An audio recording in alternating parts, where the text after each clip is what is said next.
For this bone tutorial, we'll cover the metacarpal bones for both the equine and the bovine.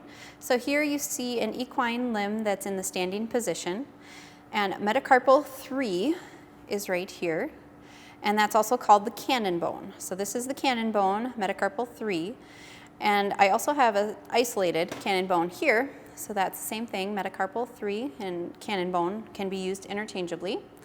So third metacarpal, then you also have in the equine, you have two what are called splint bones. So you have the second and fourth metacarpals. So here I'll turn this one around so you have a caudal view.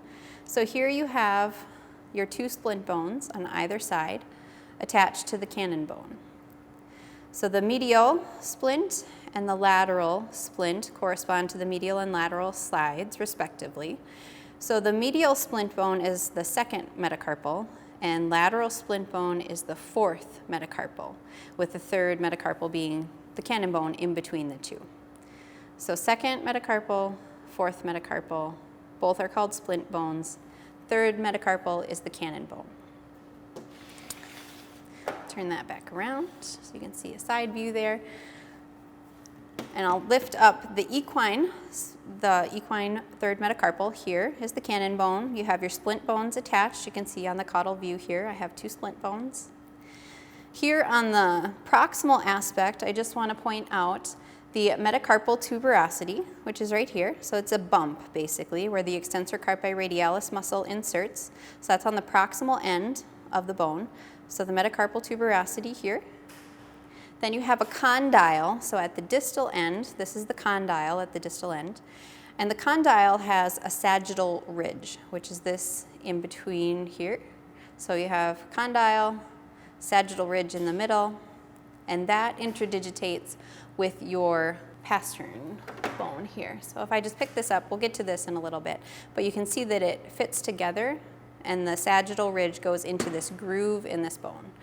So we'll talk about that when we get to those, but this is the sagittal ridge on the condyle.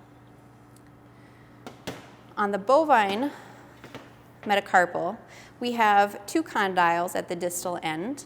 So this is still called a cannon bone. However, it is a fused bone that is the third and fourth metacarpals. So you have third and fourth metacarpals fused together to create the bovine cannon bone.